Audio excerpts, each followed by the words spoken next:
Hello dear student, मैं संदीप यादव के study point पे आपका हार्दिक स्वागत करता हूं। दोस्तों, इसके पहले की क्लास में हम लोगों ने विभिन्न राशियों के मात्रकों के बारे में डिस्कशन किया था। इसके आगे हम लोगों को परसेंटेज एरर के बारे में पढ़ना है, प्रतिशत त्रुटि के बारे में। तो आइए स्टार्ट करते हैं। प्रतिशत त्रुटि क्या होता है, परसेंटेज एरर।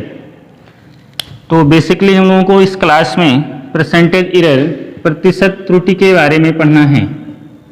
प्रतिशत त्रुटि, परसेंटेज एरर।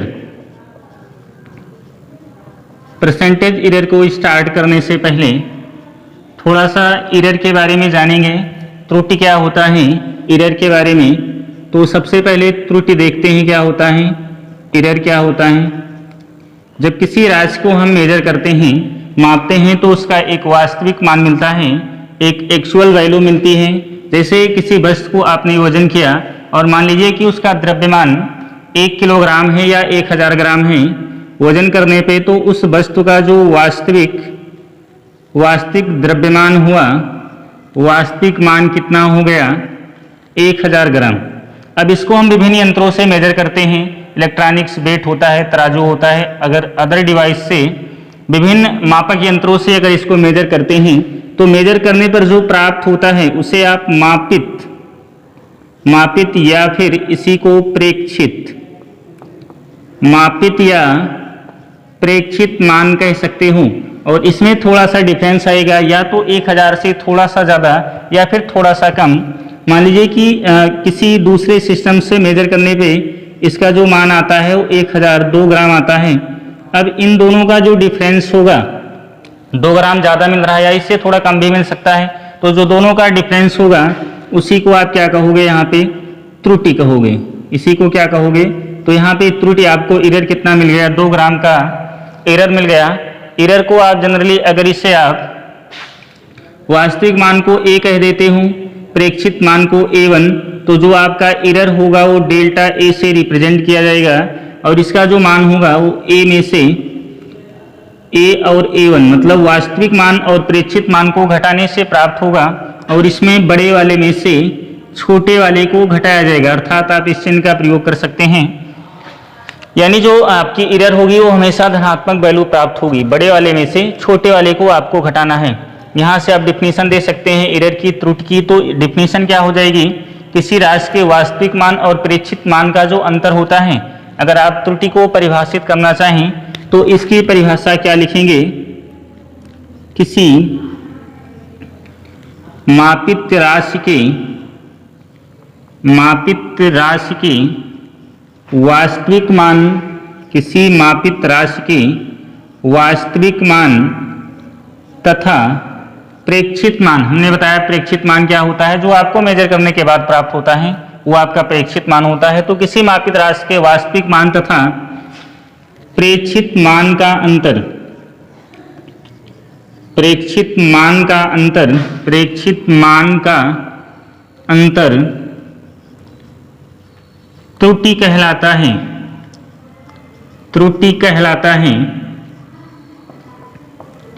त्रुटि कहलाता है, एरर कहलाता है। अब ये एरर क्यों होता है, इसके लिए विभिन्न सारे रीजन हो सकते हैं। हो सकता है कि आपका जो मापक यंत्र हो, उस यंत्र की वजह से इसमें त्रुटि आई हो, या फिर आपको मेजर करने का तरीका ना पता हो, कार्य कुशलता की कमी हो आपके पास, तो उसकी वजह से भी त्रुटि आती है। तो पहला आपको बताया गया कि यंत्रों की कमी, दूसरा व्यक्तिगत कुशलता की कमी, और तीसरा जो इन्वायरमेंट होता है, मौसम का भी इफेक्ट होता है। तो आप मान लीजिए कि जनरली जो मेजरमेंट होता है, जो मापने के लिए जो स्केल बनाए जाते हैं वो धातुओं के बनाए जाते हैं, तो मौसम का इन पर इफेक्ट होता है। गर्मियों में इसमें उसमें प्रसार होगा और सर्दियों में इसमें संकुचन होगा, कंप्रेशन। तो इससे क्या होता है, मेजरमेंट में आपका एरर आ जाता है। तो इस वजह से एरर व्यक्तिगत हो सकती है, यांत्रिक हो सकती है, या फिर उसमें मौसम का भी प्रभाव हो सकता है। तो ये आपका हो गया एरर। किसी मापित राशि के वास्तविक मान तथा प्रेक्षित मान का जो अंतर होता है त्रुटि कहलाता है। अगर हम इन त्रुटियों का एवरेज लिया जाए तो इसी को आप त्रुटि या निरपेक्ष त्रुटि कह सकते हैं। आगे हम लोगों को बात करना है, ये आपका क्या हो गया, निरपेक्ष त्रुटि। निरपेक्ष त्रुटि भी कह सकते हैं। अगर आपका सभी त्रुटियों का विभिन्न मेजरमेंट्स किए जाएं, मान लीजिए कि आपकी कोई राशि है कोई राशि है जिसका वास्तविक जो मान है, माना किसी राशि का जो वास्तविक मान है वो a है तथा विभिन्न प्रेक्षणों, आप एक से ज्यादा बार इसको मेजर कर रहे हैं, एक से ज्यादा बार आप इसका मेजरमेंट कर रहे हैं, तो विभिन्न प्रेक्षणों के बाद प्राप्त मान, विभिन्न प्रेक्षणों के बाद प्राप्त मान a1 a2, मान लीजिए कि आपने n बार प्रेक्षण किया है तो a1 a2 and so on an हैं, तो जो आपका डेल्टा a1 मतलब पहली बार जो आपकी निरपेक्ष त्रुटि मिलेगी उसे आप डेल्टा a1 कहोगे, और delta a1 equal to a1 minus a, या फिर a माइनस आप a1 कह सकते हैं। इसी प्रकार similarly delta a2 equal to a minus a2 and so on, last में कितना है आपका an, तो delta an equal to a minus an। अगर इन सभी का एवरेज लिया जाए, औसत निकाला जाए, औसत आप कैसे निकालते हैं, सब जितनी भी राशियां आपको दी जाती हैं आप सभी को क्या करते हो, ऐड कर लेते हो, और ऐड करने के बाद में, जोड़ने के बाद में उनके नंबर से आप डिवाइड करते हो, ऐसे ही तो निकाला जाता है एवरेज। तो यहां पे हम बात कर रहे हैं औसत निरपेक्ष त्रुटि, औसत निरपेक्ष त्रुटि। तो औसत निरपेक्ष त्रुटि को डेल्टा ए के ऊपर बार से रिप्रेजेंट किया जाएगा, डेल्टा ए का बार। तो डेल्टा ए का जो बार होगा वो सभी का एवरेज लिया जाएगा, delta a1 plus delta a2 and so on delta an upon n। तो आपका ये क्या हो गया, औसत निरपेक्ष त्रुटि। अगर इस औसत निरपेक्ष त्रुटि में आप इसके रियल नंबर से वास्तविक मान से डिवाइड कर देते हो तो आपको क्या मिल जाएगा, भिन्नात्मक त्रुटि। तो सबसे पहले आपको निरपेक्ष त्रुटि के बारे में बताया गया। निरपेक्ष त्रुटि का मतलब जो वास्तविक मान और प्रेक्षित मान का डिफरेंस होता है उससे निरपेक्ष त्रुटि कहा जाता है। और इसके बाद जो अगला आपको बताया गया वो औसत निरपेक्ष त्रुटि, मतलब सभी निरपेक्ष त्रुटियों का जो एवरेज लिया जाता है उसे औसत निरपेक्ष त्रुटि कहा जाता है। डेल्टा ए का बार इसे रिप्रेजेंट किया जाता है, तो डेल्टा ए का bar equal to delta a1 plus delta a2 plus and so on delta an upon n। अगला आपको जो पढ़ना है वो भिन्नात्मक त्रुटि। नेक्स्ट आपको क्या पढ़ना है, भिन्नात्मक त्रुटि। भिन्नात्मक त्रुटि को आपेक्षिक त्रुटि भी कहा जाता है, भिन्नात्मक त्रुटि, या फिर इसी को आप क्या कह सकते हो, आपेक्षिक त्रुटि। इसी को आप क्या कह सकते हो, आपेक्षिक त्रुटि। भिन्नात्मक त्रुटि या आपेक्षिक त्रुटि। तो हमने बताया कि भिन्नात्मक त्रुटि क्या होता है, जो औसत निरपेक्ष त्रुटि होती है उसमें वास्तविक मान से आपको डिवाइड करना होता है, तो डेल्टा ए बार अपान ए। और इसी भिन्नात्मक त्रुटि में अगर आप 100 से गुणा कर देते हैं तो आपको फाइनली क्या मिल जाएगा, परसेंटेज एरर। तो प्रतिशत त्रुटि का फार्मूला क्या हो जाएगा, प्रतिशत त्रुटि जो हो जाएगा वो भिन्नात्मक त्रुटि आपकी कितनी मिली है, डेल्टा ए बार अपान ए, और इसमें आपने को क्या करना है, 100 से मल्टीप्लाई करना है। तो प्रतिशत त्रुटि का फार्मूला आपको मिल गया delta A bar upon A into 100। तो आपका ये क्या हो गया, परसेंटेज एरर। आई होप आपको इतना क्लियर हो गया होगा त्रुटि के बारे में। सबसे पहले हमने बताया कि निरपेक्ष त्रुटि क्या होता है, जो वास्तविक राशि और प्रेक्षित मान जो आपने मेजरमेंट से प्राप्त किया है, तो वास्तविक मान और प्रेक्षित मान का जो डिफरेंस है, वास्तविक मान और प्रेक्षित मान का जो डिफरेंस होता है उसे आप निरपेक्ष त्रुटि कहते हो। और फिर निरपेक्ष त्रुटियों का अगर एवरेज लिया जाता है तो क्या हो जाएगा, निरपेक्ष त्रुटियों का एवरेज आपका हो जाएगा औसत निरपेक्ष त्रुटि हो जाएगा। और इसमें अगर आप रियल वैल्यू से डिवाइड करते हैं, वास्तविक मान से डिवाइड करते हैं तो आपको भिन्नात्मक या आपेक्षिक त्रुटि मिलेगी, और अगर 100 से मल्टीप्लाई करते हैं तो प्रतिशत त्रुटि आपको मिल जाएगी। तो ये प्रतिशत त्रुटि का फार्मूला आप याद रखेंगे, इसे लर्न करेंगे, delta A bar upon A into 100। आगे हम लोग डिस्कस करते हैं किसी दी गई प्रॉब्लम्स में, न्यूमेरिकल प्रॉब्लम्स में हम किसी परसेंटेज एरर को कैसे फाइंड आउट करते हैं, कैसे ज्ञात करते हैं। इसके आगे हम लोग इस चीज़ को टाइप 1 टाइप 2 करके पढ़ेंगे और इसे क्वेश्चन के माध्यम से समझने का प्रयास करेंगे। किसी दिए हुए क्वेश्चंस में हम कैसे परसेंटेज एरर को फाइंड आउट करते हैं। आगे हम लोग टाइप 1 के बारे में डिस्कस करते हैं। टाइप 1 में आपका हो जाएगा टाइप 1। तो जो पहले प्रकार का प्रश्न होता है उसमें आपको क्या करना होता है, किसी राशि का मान दिया गया होता है। जैसे मान लीजिए क्वेश्चन के थ्रू हम लोग बात करते हैं, किसी किसी गोले की त्रिज्या को मापने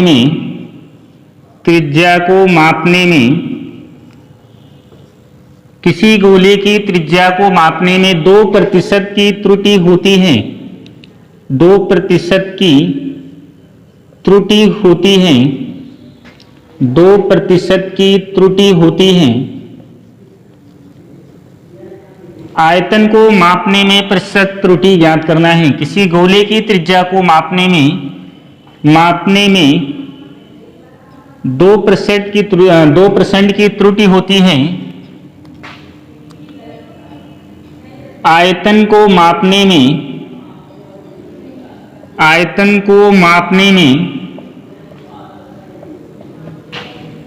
कितने प्रतिशत की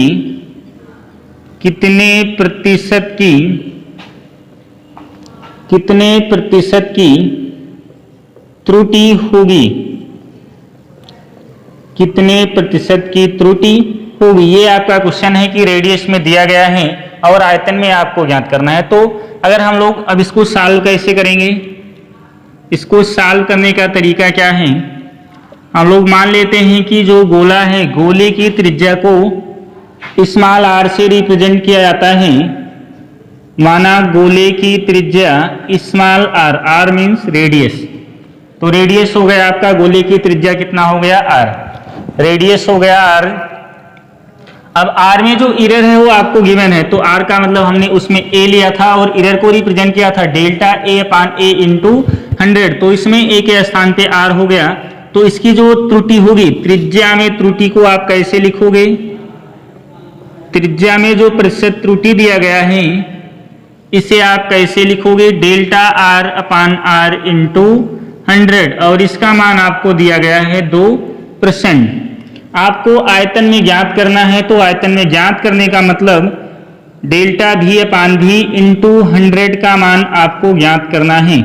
आयतन में त्रुटि का मतलब डेल्टा v/v इंटू 100, रेडियस में त्रुटि का मतलब डेल्टा r/r इंटू 100। कोई राशि x है और x में जो त्रुटि होगा percentage error delta x/x into 100। इसी प्रकार अगर y में एरर है तो डेल्टा y/y इंटू 100। ये परसेंटेज एरर को रिप्रेजेंट करने का तरीका होता है, तो ये आपको याद करना है। अब स्टेप क्या होगा आपका, सबसे पहले आपको इसमें गोले के आयतन का सूत्र पता होना चाहिए। तो आई होप सबको पता होगा गोले के आयतन का फार्मूला क्या होता है। गोले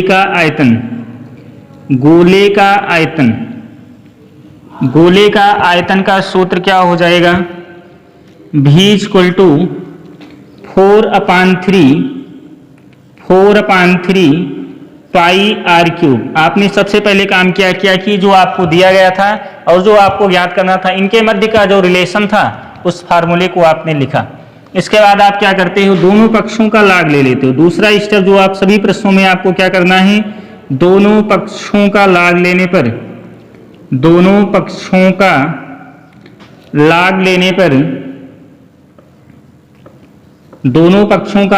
पर कितना मिल जाएगा आपको, लेफ्ट साइड में log v = log 4/3 पाई r³। दोनों तरफ आपने लाग लगा दिया यहाँ पे, ठीक। अब लघुगणक के कुछ फार्मूले होते हैं और उन फार्मूलों का प्रयोग करके आपको इसे सॉल्व करना होगा।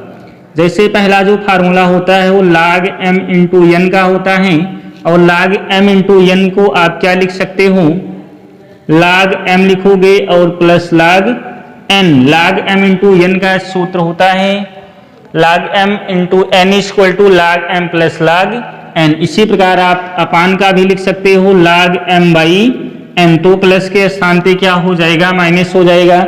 log m/n का मतलब हो गया log m minus log n। Third आपका m की पावर n, अगर कहीं पर लिखा गया है log m की पावर n तो इसका फार्मूला ये पावर आपकी आगे आ जाएगी। तो log m की पावर n को आप लिखोगे n log m, ठीक। तो log m into n m/n, और log m की पावर n का क्या हो जाएगा, n log m हो जाएगा। तो इस फार्मूले को लगा करके आप यहाँ पे सॉल्व करोगे तो इस कांस्टेंट को, इतने पार्ट को, ये कांस्टेंट है तो आप m मान लोगे और r³ को आप क्या मान लोगे, n। तो यहाँ पे फार्मूला लगाने पे log v बराबर log 4/3 plus log r cube. इसमें आप पुनः log m की पावर n लगा सकते हैं। इस फंक्शन में आप log m की पावर n का प्रयोग पुनः कर सकते हैं। तो log v equal to log 4/3 pi, और आप जानते हैं कि log m की पावर n क्या होता है, n log m, पावर आपकी आगे आ जाती है, तो ये पावर आपकी आगे आ जाएगी 3 log r। तो आपने लघुगणक का प्रयोग करके इसे सॉल्व कर लिया है। इसके अलावा आपको अब क्या करना है, डिफरेंशिएशन। इसके अलावा अब आप सबसे पहले आप फार्मूला लिखोगे, फिर log लोगे और log के फार्मूलों से इसको सिंप्लीफाई करोगे, सरल करोगे, और इसके आगे फिर आपको क्या करना है, डिफरेंशिएशन, आंशिक अवकलन करना है। इसके बाद क्या करना है, आंशिक अवकलन। आंशिक अवकलन करने पर तो आपका जो पार्शियल डिफरेंशिएशन होता है, आंशिक अवकलन होता है, आपको हायर कक्षाओं में इसके बारे में बताया जाएगा, 11वीं क्लास में या फिर उससे हायर कक्षाओं में आंशिक अवकलन, पार्शियल डिफरेंशिएशन। यहाँ पे आप इतना समझिए, हमें जितने की आवश्यकता है कि अगर कहीं पर आपको दिया गया है log a का डिफरेंशिएशन करना है, अगर log a का डिफरेंशिएशन a के रिस्पेक्ट में करना है, तो log a का जो डिफरेंशिएशन होगा आप सिंपली यहाँ पे डेल्टा a/a लिखोगे। अगर log z है तो इसके स्थान पे क्या लिखोगे, डेल्टा z/z। और एक चीज आप ये ध्यान रखेंगे कि जो कांस्टेंट होता है, नियतांकों का जो डिफरेंशिएशन होता है ddx ऑफ, जो क्या हो जाएगा, कांस्टेंट, तो नियतांक का जो होता है वो कितना हो जाएगा, हमेशा कांस्टेंट का डिफरेंशिएशन क्या होता है, 0 होता है। तो इसी प्रकार से log z का डेल्टा z/z, log a का डेल्टा a/a, log v का क्या हो जाएगा, डेल्टा v/v। हमने बताया जो कांस्टेंट होता है, कांस्टेंट का डिफरेंशिएशन 0 हो जाएगा। और अगर कांस्टेंट किसी फंक्शन के साथ में है तो वो सेम रहेगा, उसमें कोई चेंज नहीं मिलेगा। और log r का क्या हो जाएगा, डेल्टा r/r। आपको ज्ञात क्या करना है, डेल्टा v/v इंटू 100 ज्ञात करना है, और आपको मिल चुका है डेल्टा v/v। आप क्या करोगे, दोनों पक्षों में 100 से मल्टीप्लाई कर दोगे, तो delta v/v into 100 equal to 3 into delta r/r into 100। और इसकी वैल्यू आपको गिवन है क्वेश्चन में, डेल्टा r/r इंटू 100 कितना है, 2%। तो इसके स्थान पे आप 2 रखोगे, तो 3 इंटू 2 इक्वल टू कितना, 6% आपका आंसर हो जाएगा। इस प्रकार से आप फाइंड आउट करते हो। आप एक बार फिर से इसको समझेंगे। आपको दिया क्या गया था, किसी गोले की त्रिज्या को मापने में 2% की त्रुटि होती है, आयतन को मापने में कितने प्रतिशत की त्रुटि होगी। तो गोले की त्रिज्या अगर स्मॉल r कह दिया जाता है, तो त्रिज्या को मेजरमेंट में 2% का एरर है, तो delta r/r into 100 equal to 2% आपको फाइंड आउट करना है v में, आयतन में। तो ये क्या हो जाएगा, delta v/v into 100 equal to, आपको ये फाइंड आउट करना है। ठीक, इसके आगे गोले का आयतन का सूत्र आपको लिखेंगे। सबसे पहले आप क्या करोगे, गोले के आयतन का सूत्र लिखोगे, v equal to 4/3 pi r cube. फिर दोनों पक्षों का लॉगरिथम लेते हैं, log लेते हैं, और इधर क्या मिल जाएगा आपका, log v और log 4/3 pi r cube. m into n का फार्मूला लगाओगे, log m plus log n का। इसके बाद में ये पावर आपकी आगे आ जाएगी 3 log r। और अब क्या करोगे आप, आंशिक अवकलन, पार्शियल डिफरेंशिएशन, log v का डेल्टा v/v और ये कांस्टेंट का 0, डेल्टा r/r हो जाएगा। 100 से मल्टीप्लाई करोगे और यहाँ पे आप इसकी वैल्यू रखोगे 2%। तो वैल्यू में कितना आपको एरर मिलेगा मेजरमेंट करने में, 3 इंटू 2 मीन्स 6%। इस टाइप के हम लोग एक एग्जाम्पल्स की और बात करते हैं। जैसे जो आपका नेक्स्ट क्वेश्चन है, दिया गया है कि मान लीजिए कि किसी वृत्त की त्रिज्या को मापने में, किसी वृत्त की त्रिज्या को मापने में 2% की त्रुटि है। वृत्त की त्रिज्या को मापने में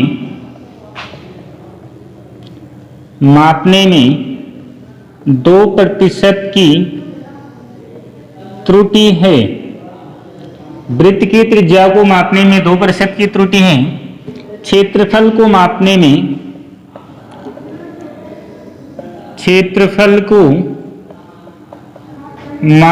में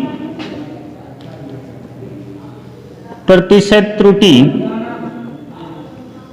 क्षेत्रफल को मापने में प्रतिशत त्रुटि ज्ञात कीजिए। ठीक, तो हमने बताया था सबसे पहले आपको करना क्या है, आपको फार्मूला लिखना है। जो रिलेशन आपको दिया गया, त्रिज्या दिया गया है और क्षेत्रफल में ज्ञात करना है। तो रेडियस में एरर है तो रेडियस को r मानोगे तो यहाँ पे लिखोगे delta r upon r into 100 equal to 2। Area का सूत्र क्या हो जाएगा, वृत्त का क्षेत्रफल क्या होता है, पाई r स्क्वायर। आप क्या करोगे, दोनों पक्षों का लाग लोगे, तो लाग लेने पर लेफ्ट साइड में लाग ए इक्वल टू लाग पाई r स्क्वायर। यहाँ पे पाई कांस्टेंट को आपको n मानना है और r स्क्वायर को n, तो m इंटू n का आप सूत्र लगाओगे तो लाग ए इक्वल टू लाग पाई प्लस लाग r स्क्वायर। लाग लेने के बाद हमने बताया था जो अगला स्टेप है आपको क्या करना है, आंशिक अवकलन। आंशिक अवकलन करने पर, तो आंशिक अवकलन करेंगे तो लाग ए का डिफरेंशिएशन हमने बताया था क्या हो जाएगा, delta A upon A. Constant का क्या हो जाएगा, 0 हो जाएगा। लाग r स्क्वायर का क्या हो जाएगा, 2 लाग r। पहले आप यहाँ पे फार्मूले में m की पावर n लगाएंगे तो अगले स्टेप में 2 लाग r मिलेगा और फिर लाग r का जब डिफरेंशिएशन होगा तो डेल्टा r बाई r। इसके बाद आप 100 से मल्टीप्लाई कर दोगे, delta A upon A into 100 equal to 2 delta r by r into 100। इसका मान आपको गिवन है, क्वेश्चन में कितना गिवन है, 2%। तो आप 2 से मल्टीप्लाई कर दोगे, 2 इंटू 2 इक्वल टू 4%। इसके अलावा आपका एक क्वेश्चन आपको दिया जाता है और इसे आपको सॉल्व करके कमेंट बॉक्स में इसका आंसर कमेंट करना है। क्वेश्चन आपको ये दिया जाता है कि वृत्त की परिधि को मापने में, वृत्त की परिधि को मापने में, वृत्त की परिधि को मापने में 4% की त्रुटि होती है, 4% की त्रुटि होती है। वृत्त की परिधि को मापने में 4% की त्रुटि होती है, तब वृत्त के क्षेत्रफल को, वृत्त के क्षेत्रफल को मापने में